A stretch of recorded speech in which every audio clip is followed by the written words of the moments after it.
So to start this off, James Dolan is a sort of dying breed of NBA owners where, they want to win championships. You look at the Lakers and Dr. Buss, he was all about that. And just with the league structurally changing, these team prices are for tens of billions of dollars.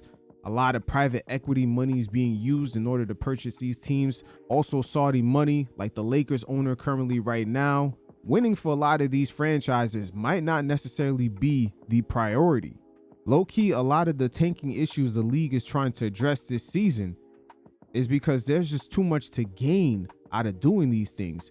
Not only you're able to land a top pick, but you're able to get him on a cheaper salary for 7 seasons. And just like how Mark Cuban let it be known, losing for NBA owner means money coming in. But in this segment, we're going to get into a few multiple layers of this, as we'll hear from James Dolan sort of elaborate on trying to keep this championship team together. But to start off, we're going to hear from Mark Cuban as he elaborates how the NBA business structure has changed. We're talking about roster construction for teams, the way owners interact with the league going forward, especially under streaming, because they are not playing a ratings game no longer. It's not about that. And also the new owners do have to appease a lot of the private equity and Saudi money that they're using to purchase these teams. Look at the Lakers' current owner right now. Ever since they got Luka, they didn't necessarily even make the moves, even though they could have, in order to put better pieces around him, because it would be expensive, especially with him having a pending 10-year Supermax contract lingering around for 2028. Again, we're going to take you off your daily algorithms and just get into some more nuanced shit. Just listen right here as Mark Cuban elaborates on the new business model. I can't afford an NFL team, and I wouldn't want to do it where when you bring in a lot of private equity, when the Mavs, I used to always say that, okay, I'll absorb the losses because winning was more important. But when you have a bunch of investors, you can't do that. It's not all your money. Steve Ballmer can do it, right? The Pacers can do it however they want to do it. But if you have investors, they give you enough money so you can pay $4, $6, $8 billion so that you can, have to put in another 100 million or 200 million every year. And they're not emotionally invested like you are. Well, no, they it's just want the completely return. different. And then they won't get to run on the court on the buzzer beaters. It's just not, the squeeze, the juice ain't worth the squeeze. I thought it was really interesting that earlier when you talked about why you sold, you said, look, to own a team now, the best way to maximize value is the real estate. Yeah. You have to have, whether it's a shopping plaza, you look at the Battery in Atlanta, hotels.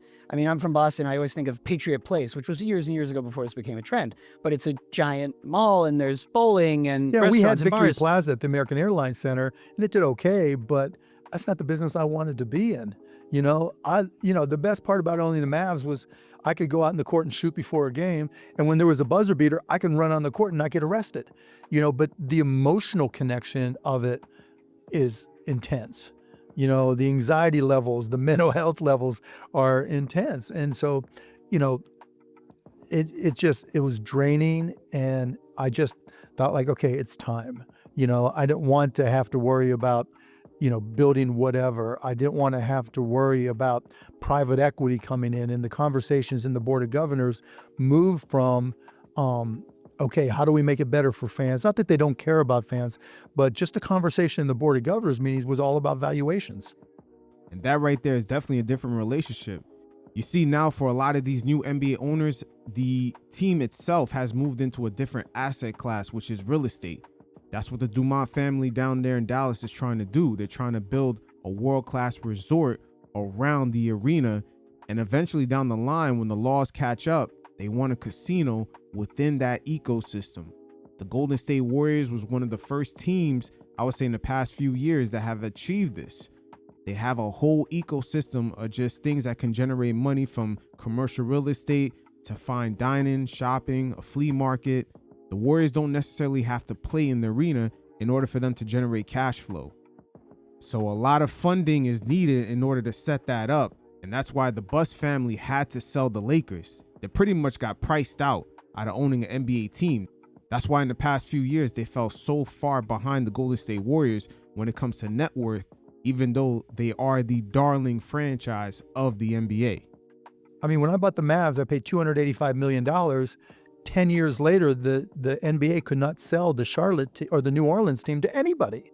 It had to take over the New Orleans team, and the valuations 10 years later were still 280 some whatever $million. And I didn't care about the valuation. We went through the great financial crisis and everything sucked. People didn't have money.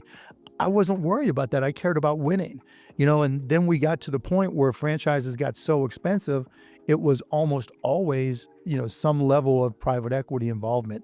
And when you're having to bring in money, you're obligated to those people. And when you have obligations because you're raising money, it's not just about winning.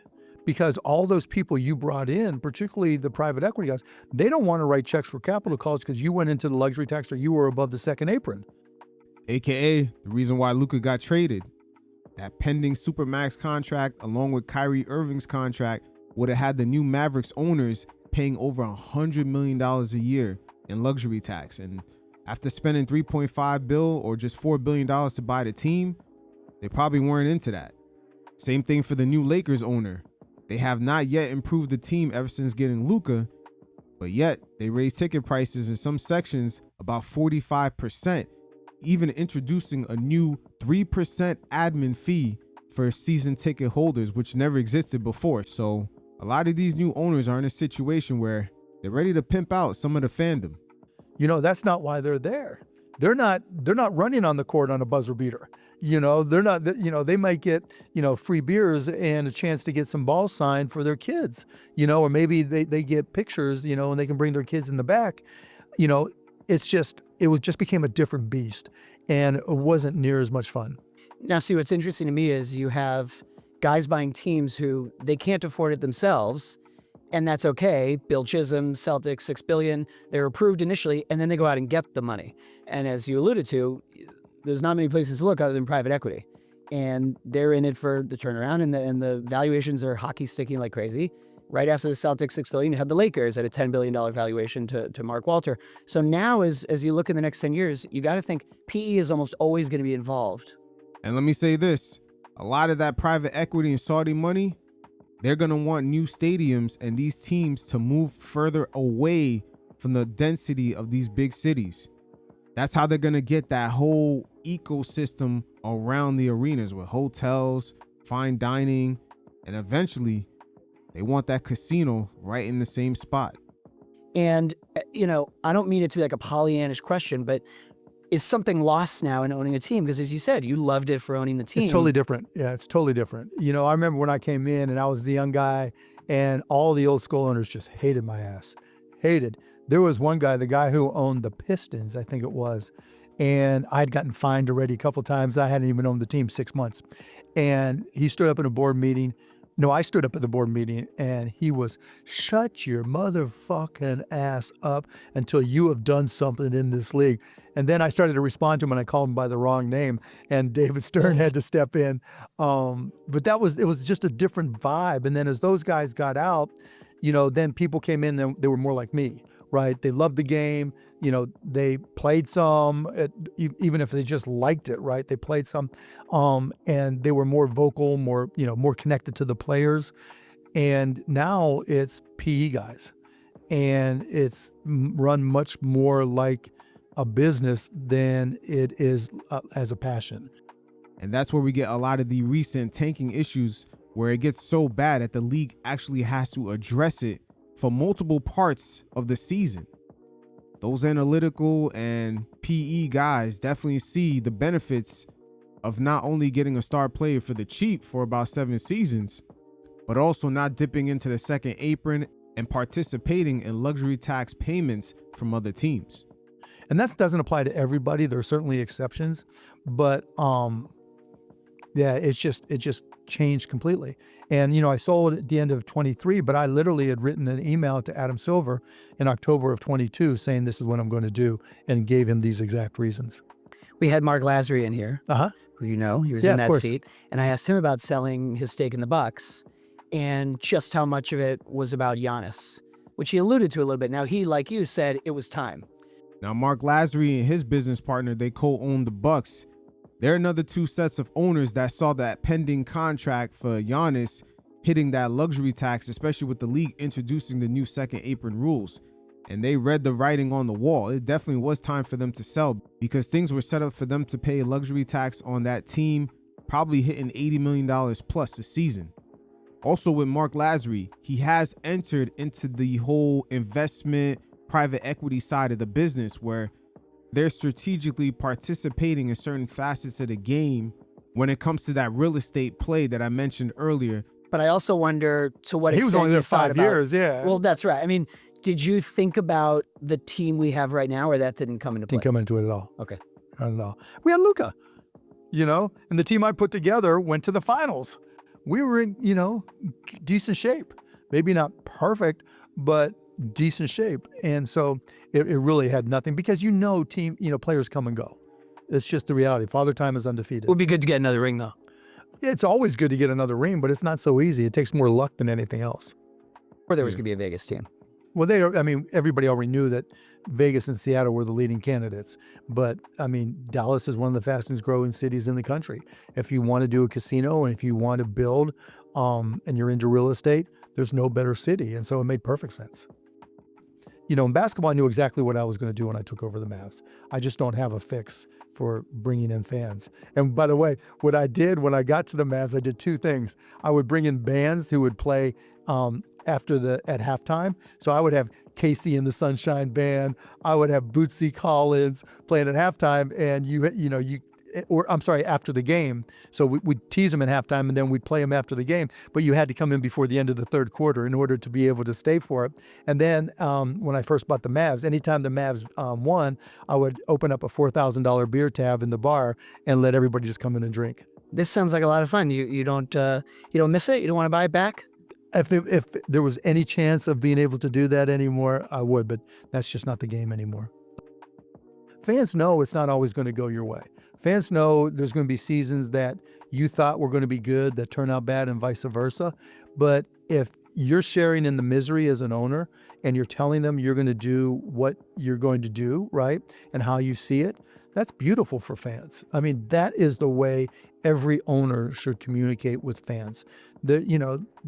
There is no business without your fans. And I said it from day one when I bought the Mavs. I don't own the team. I'm just the steward of the team. The fans own the team. If they don't show up, we're done. If, they're not fans, we're done. If they don't want to watch, we're done. If, families aren't Mavs families, we're done. And you can't just accept that that's going to continue. You have to get out there and connect to them.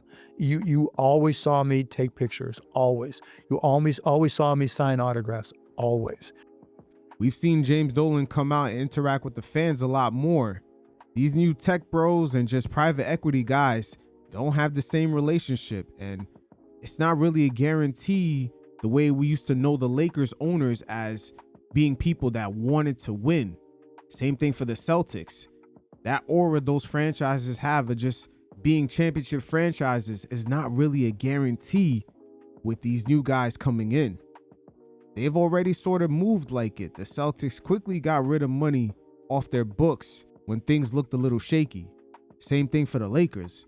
They got Luka in his prime, and they don't look too pressed to build up a championship roster. Never an exception, simply because those are my customers. And I don't think we treat them as customers. I imagine they're betting that the imprimatur of the NBA is part of the value.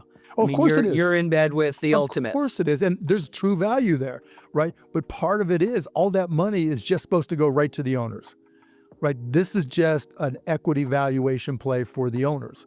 And the smart, I would have been all for it. There's no downside as an owner. But at the same time, you have to look at the fan bases. And, I'm sure the NBA does their studies, their research and all that. Adam's not stupid. Mark Tatum's not stupid. Bill Koenig's not stupid. They know their shit, right? But at the same time, I can't even, as, what's the right, not vociferous, but just as committed as fans are to their teams in Europe and the clubs that they've grown up with, they're still more loyal to a team, where here fans have evolved to be more loyal to a player. Right. I grew up a Pittsburgh fan of everything. If I wasn't, my dad would disown me. Even when the Steelers always suck, SOS, same old Steelers. We are the Steelers, right? My buddies were up watching the Penguins late. I just went to a meeting, and somebody from Pittsburgh, yeah, I was up late watching the Penguins lose to the Flyers. That's Pittsburgh. And that's just like Europe, Chicago, Pittsburgh.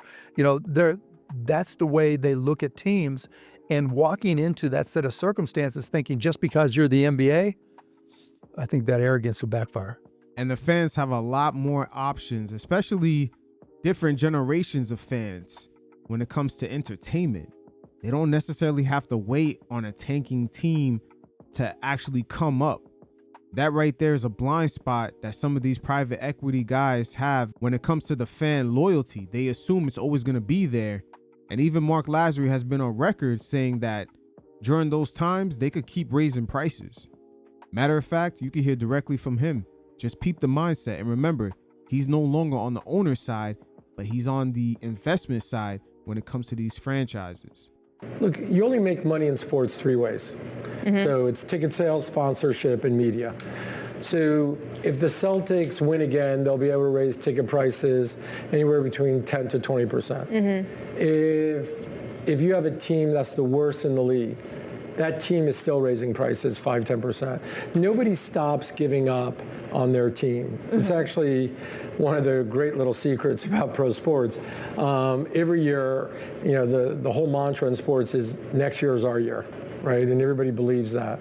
So I think you're always going to see that teams are going to keep on growing at sort of anywhere between 10% to 15%. I think if you own the real estate, you'll end up growing faster because you can end up having concerts. You can do everything within your own arena. So I wouldn't be surprised if ultimately the Celtics end up building their own arena. So now we're seeing the mindset, and we're going to tie this all in to just James Dolan being a dying breed of NBA owners, especially trying to keep this championship roster together heading into the next season. So jumping right back into Mark Cuban, we're going to hear him now talk about the real business side of just being on streaming. And it's not necessarily about the ratings, as things have evolved into a subscription and data collecting business. It's not so much about how much new basketball, it's about revenue streams. Because right now, sports is doing really, really well on all medias, right? Streaming, it's killing it. But the unknown parameter, the unknown KPI, if you will, is retention, is subscription retention. I think what broke the bank for everybody and was a blessing to all sports teams was when Peacock spent $100 million on the NFL and got one game and got 3 million subscribers and retained all of them. That became the benchmark. And they went out and spent $2.6 billion with the NBA.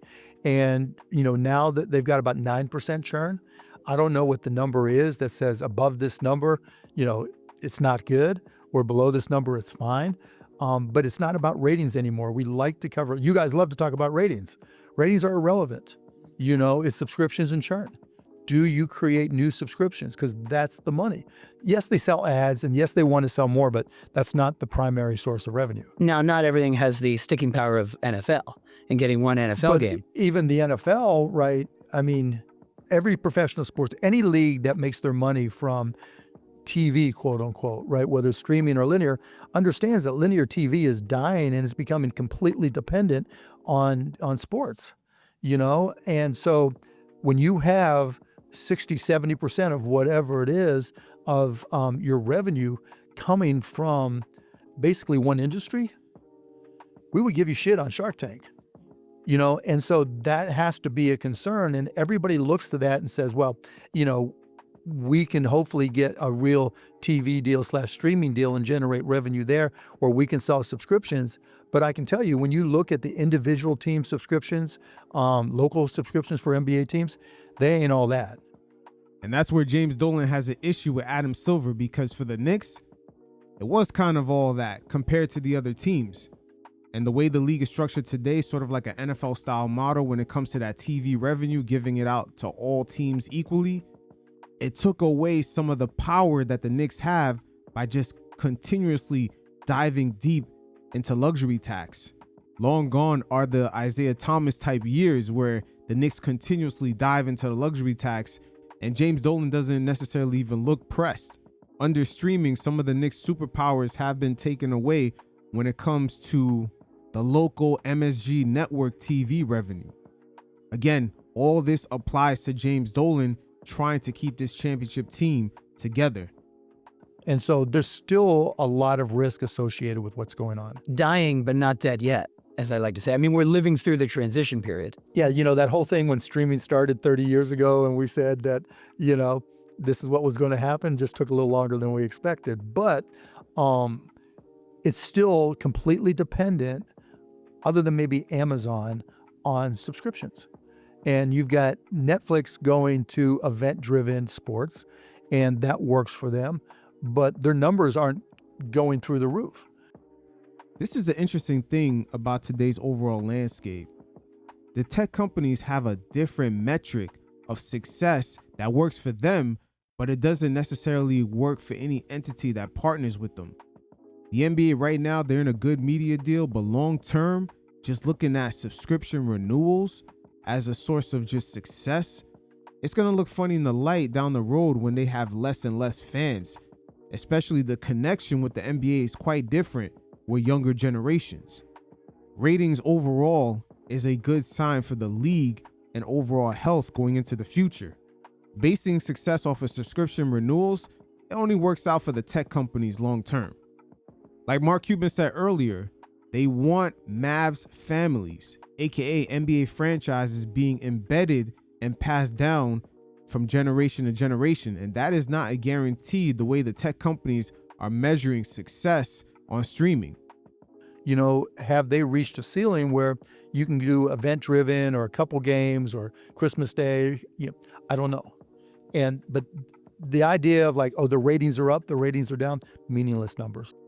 I mean, that helps advertising sales on the margin, but it's all about subscription revenue because that is what pays the bills. When Netflix reports their earnings, they talk about ad revenue, but how many subscribers do you have locally or globally? When, NBC Peacock reports, how many subscribers do you have? Disney, how many subscribers do you have? They don't look at the average ratings anymore at all. So now that we've seen how the business model has changed, we're going to hear from James Dolan, as he does have his hands tied behind his back on what he could really do. There's a lot of guys up for contract renewals. For those of you that are checking out the visual version, as you can see, Jose Alvarado does have a player option. He can opt back in.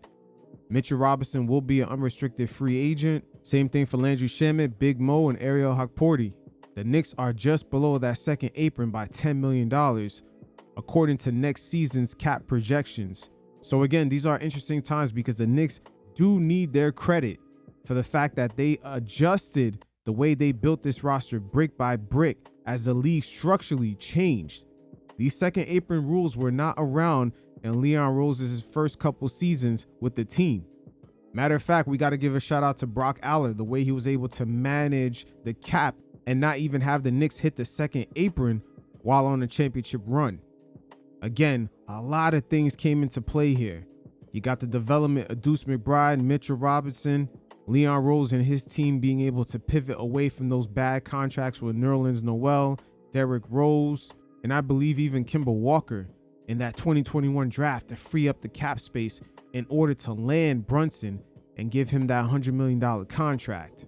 These are the things that the NBA media will not give the Knicks credit for because there is no first overall pick that they got. There is no top guy that they landed in free agency. Everything was done brick by brick. There were mistakes made and they pivoted.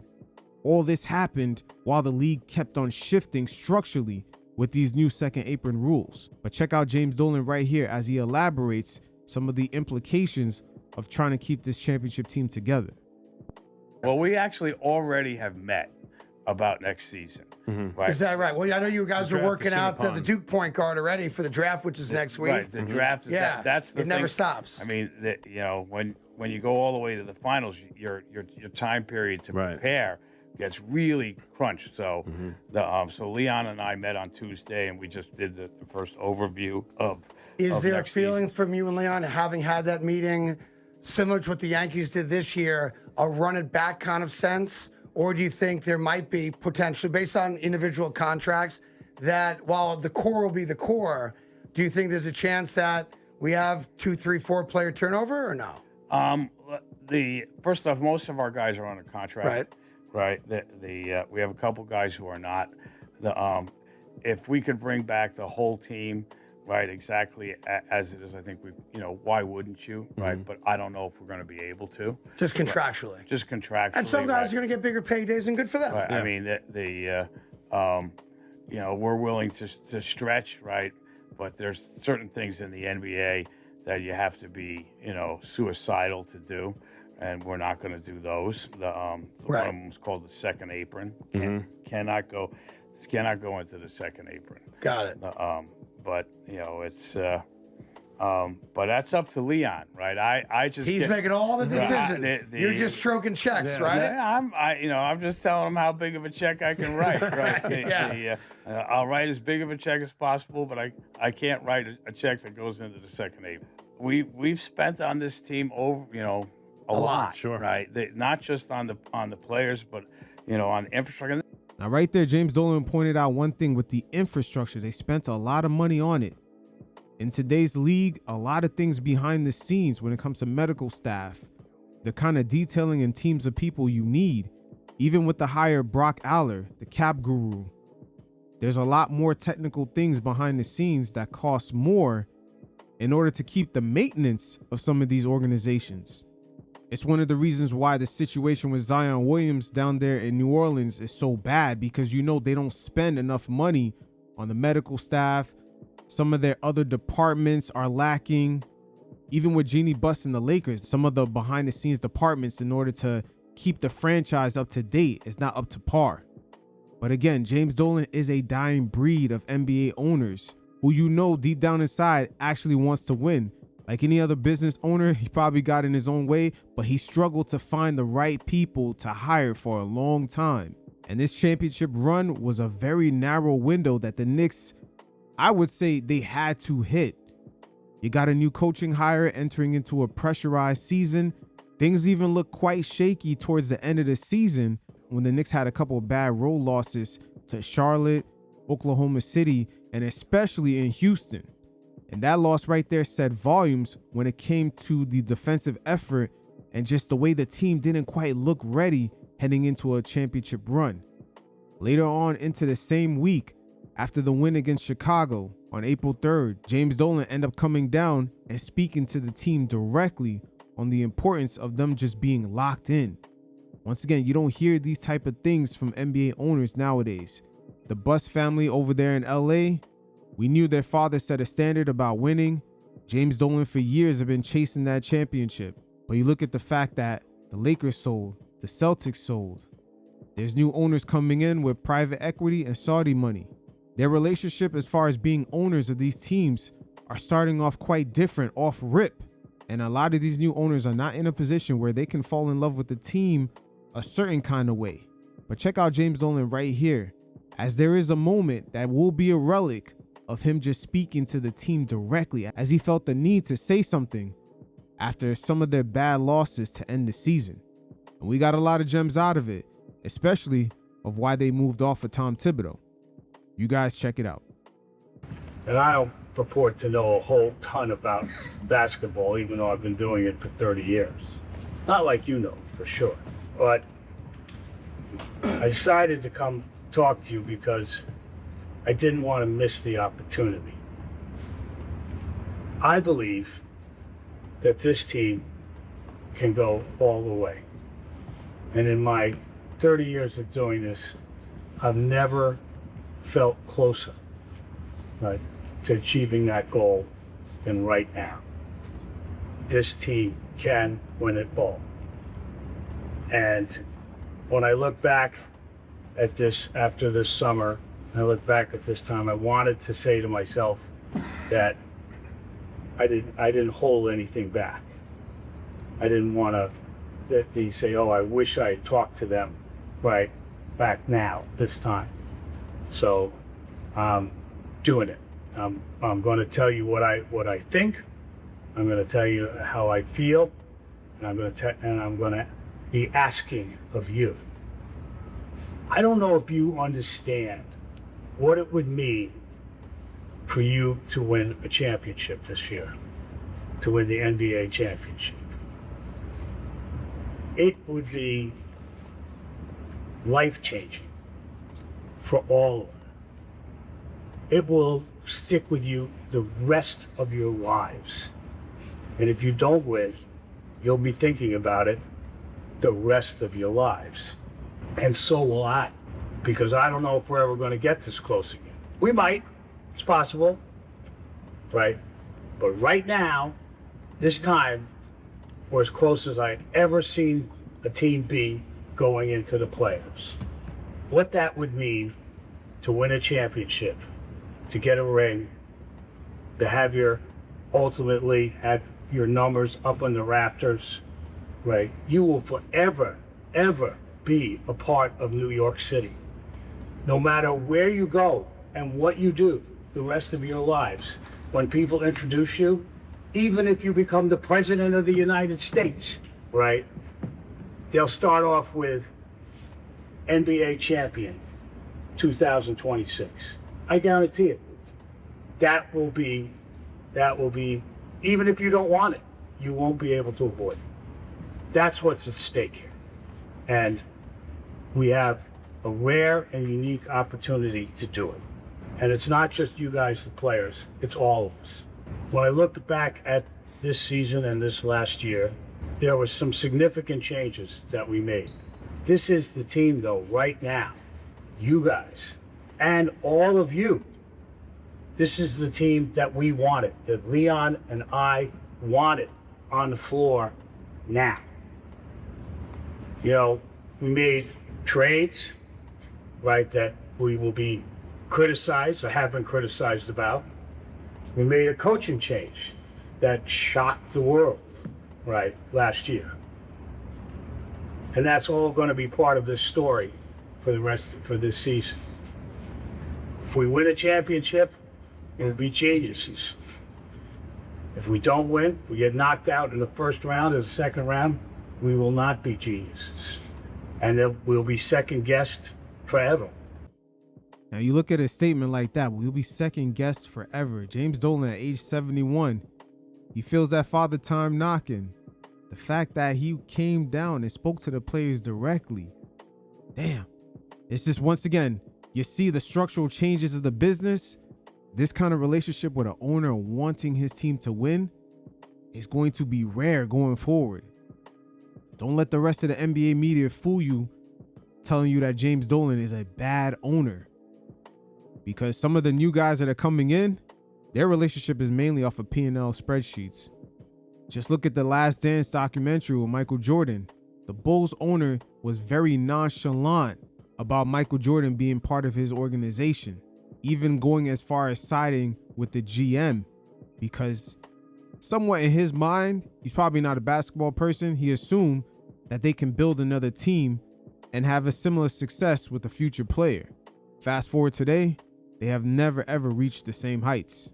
That's how far disconnected some of these owners are with their teams, especially when they make their money elsewhere. So,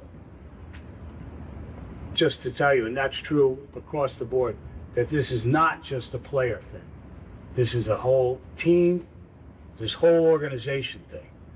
We all have been through this, and we will be looking back on it 10 weeks from now, right? And we will have determined the outcome, right? Whether those trades, whether those coaching changes, etc., were smart or not smart. Personally, whether no matter what happens, I believe they were right, but that isn't necessarily how they'll be viewed. It's what we do in the next 10 weeks that will determine how that will be viewed. We changed coaches at the end of last season because we believed that Leon and I believed that you, the team, and the rest of the organization needed to be heard more, needed to work together more, not just led or dictated to. And Coach Tibbs was a great coach, brilliant, etc. But we thought that you needed a coach, right, that would pull you together, that would have you play as a team. And although it's not been perfect, right, we believe that together, a joint effort, right, would be better for the team. That would give us a shot, right, at winning a championship, rather than relying on one person's opinion. And that's the team that we have now. We believe that instead of relying on the coach, that you would discipline each other, that you would talk to each other, that you would figure out how to play together with each other, and that was stronger than hearing it from just one voice. We're getting more subtle details of why the Knicks moved off of him, but we're going to elaborate more into it later on. And now, why I'm here is because we have 10 weeks in your life to achieve something that will stay with you the rest of your life and the rest of my life. But you're gonna have to give it your all. You're gonna have to give more now than you've ever given before to this team and to your careers. And the big word is sacrifice. You're going to have to sacrifice if you want to achieve this. You have to have a discussion with yourself about what these next 10 weeks are. Because it's only 10 weeks. It's not a long time.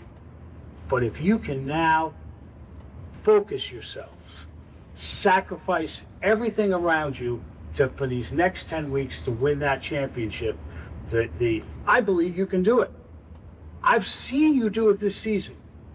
And you've seen yourselves do it. You know you can do it. I believe you know you can do it. But will you do it? You need sacrifice, and you need to eliminate all the distractions around you. I'm going to tell you now, stop talking to the press. Instead, talk to each other. The press doesn't mean anything. You want to communicate to your teammates, you want to communicate to the staff, etc., do it.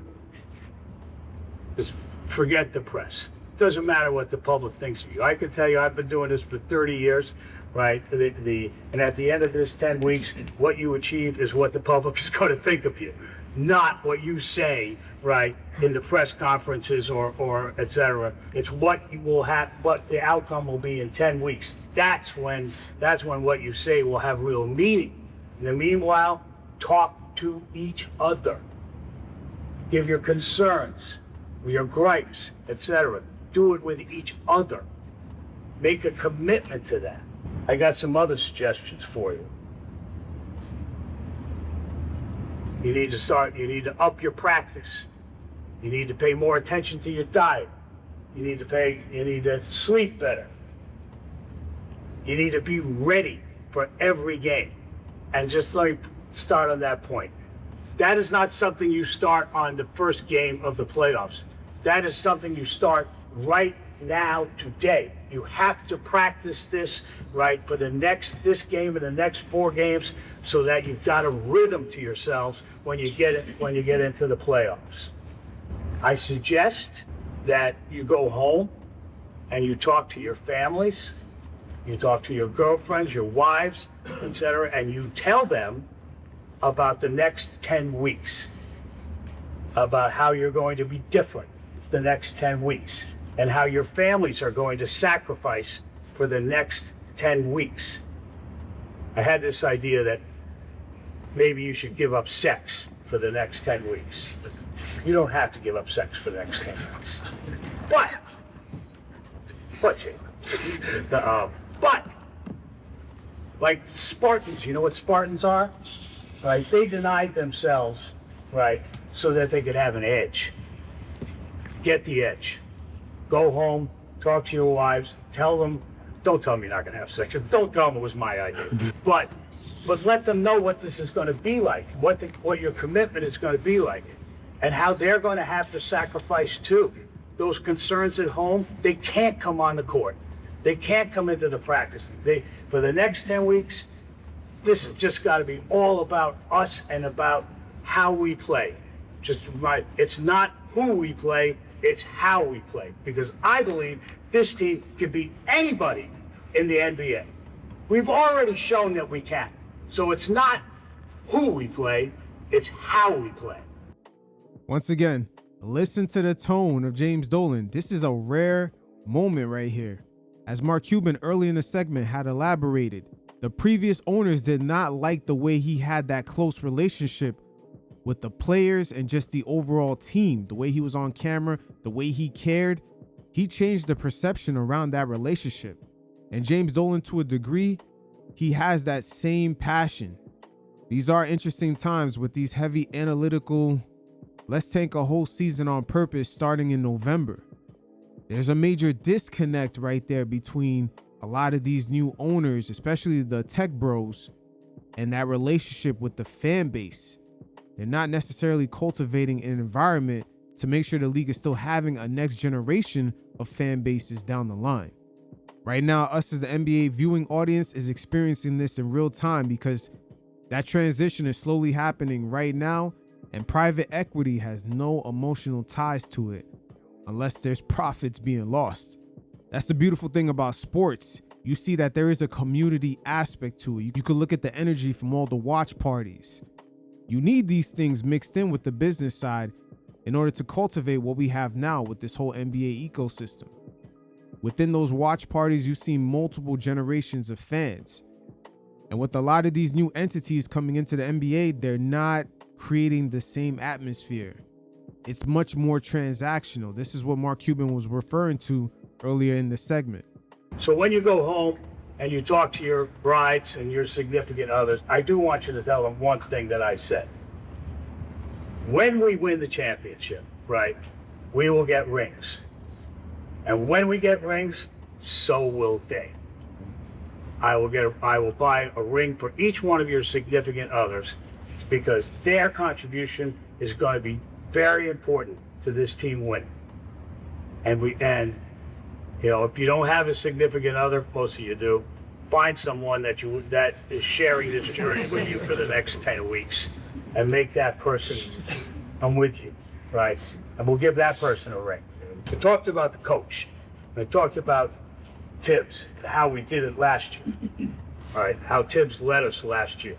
But now, this whole season, we've tried to have more of a team effort, more of a collective effort, etc. But now I need you to switch gears slightly because your coach has the answers to what we need to do in order to win. So you have to take his guidance. You got to almost blindly take his guidance and dedicate yourselves to correcting the things that he has pointed out to you, like first quarter focus, right? Defensive pick and rolls, and rebounding. Damn, my man James Dolan, yo, he be watching the games for real. I would say just off top, 2 out of the 3 things he just named were key issues that we seen eventually got cleaned up in the playoffs. The first quarter slow starts, it was a little 50-50. But again, they keep telling you he's a bad owner. And as you can see, he is not only financially, but emotionally invested into the team. I know there are others, but I only 3.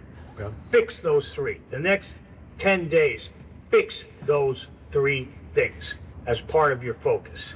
Do whatever you have to do personally, do whatever you have to do interpersonally, etc. But fix those 3 things because those are our Achilles heels, right? And they'll stop us in the playoffs. You got to try like you've never tried before. It's only 10 weeks, guys.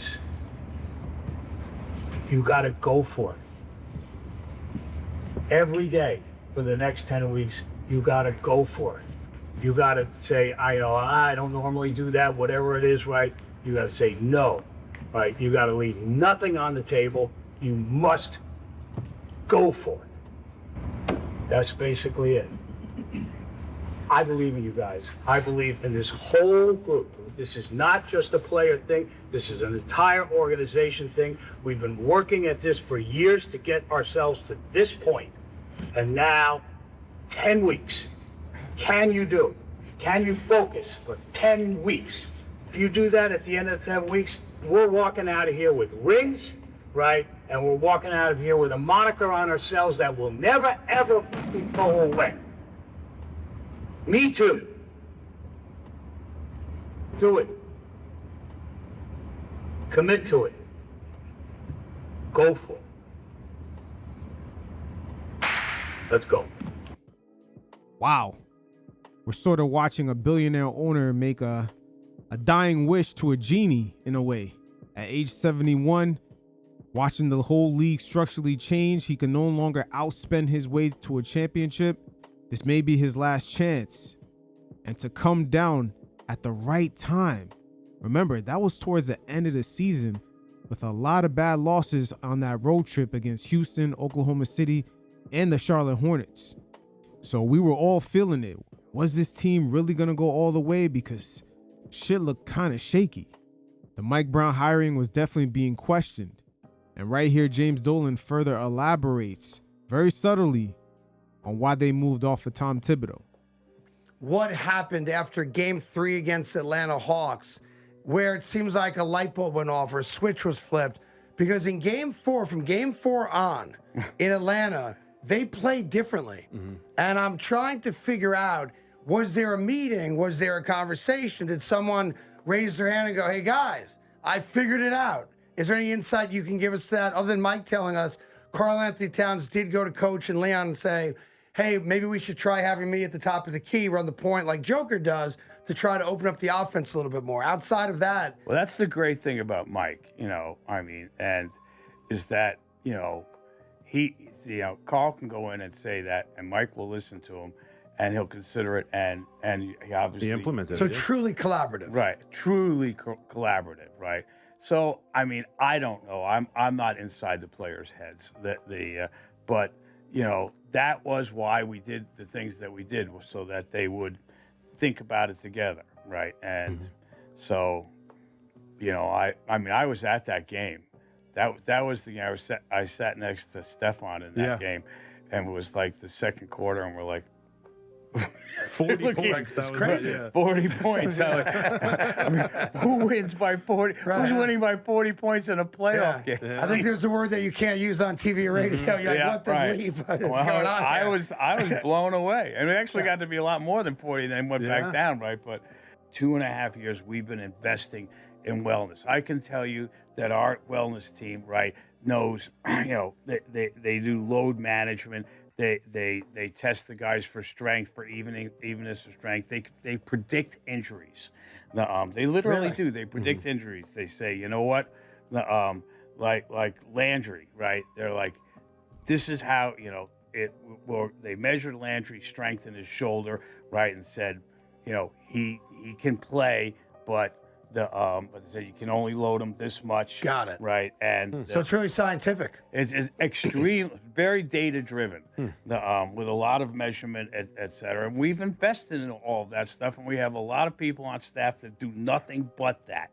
And that's very different. And that actually goes to why we also made the coaching change. Because Tibbs, to be fair, ran your starters into the ground. Famously. Well, no, it's not that. It's that He did. He used the old style of coaching, and he's a great coach, and he was really good at that.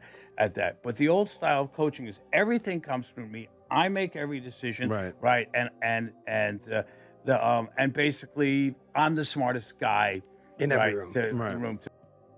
And that right there does not get talked about enough. His generation of coaches, you've seen the kind of inflection point with NBA players where that no longer worked.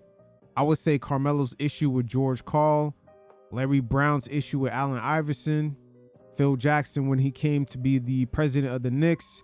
That whole generation of coaches outside of Greg Popovich, who's really the only one who adapted real well to the more collaborative switch of the modern players of today. It's really a thing. And I've touched base on it in the segment I had with Carmelo Anthony and Shaq, where they talked about some of the clashes with head coaches, and even Shaquille O'Neal mentioning the exact moment when he knew he could actually have more power than the head coach. There was sort of a generational shift happening between those two players' time in the league. But dialing this right back to Tom Thibodeau, he does come from that era of head coaches where they were viewed as a lieutenant, and just like the military, it's a top-down sort of pyramid system in which, the star player would be the second head of command, etc., etc. But now in today's modern style, everything is more collaborative. the coaches more on a peer-to-peer level as the players. That's something that Tom Thibodeau's generation of coaches, they're not accustomed to that. Again, I'll link a few segments in the description below because there was quite a few instances of clashes, even Carmelo Anthony talking about his Olympic trials with Amari Stoudemire and LeBron James with Larry Brown.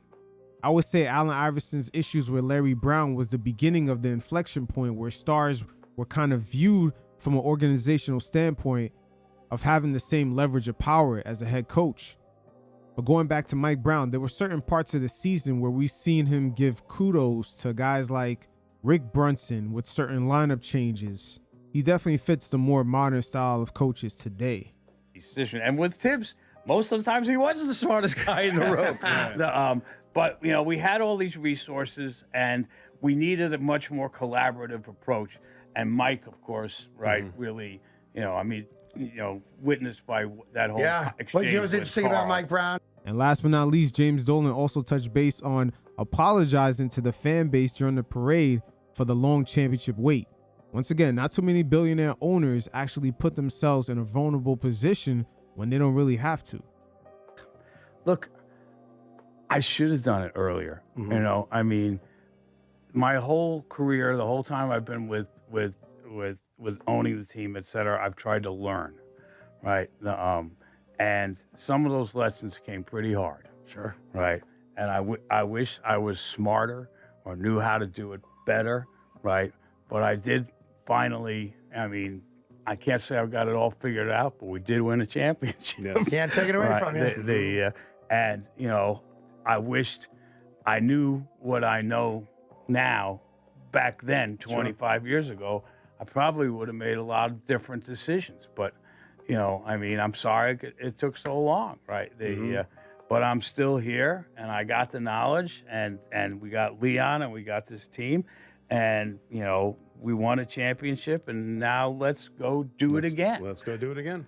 So there you have it, James Dolan, one of the last relics of NBA owners who, you know, deep down inside, they're trying to win. And as this NBA ecosystem enters into, I would say, the streaming era or just the tech/real estate space, we're about to see if the legacy franchises like the Lakers and Celtics and their brand new ownerships actually maintain them same characteristics that we have all known them for, which is winning, because that does come at a cost. Maintaining those winning standards is not a guarantee under these new ownerships, and it will change the way fans, owners, and even players interact with these organizations. Look at the alumni for the Knicks, the way guys have shown up, receiving love from the organization. That is rare. A lot of former Laker legends, they don't know what kind of relationship they're going to have with the organization going forward under that new ownership. Those things are not guaranteed, but we'll see how it plays out. We're definitely entering into a brand new landscape.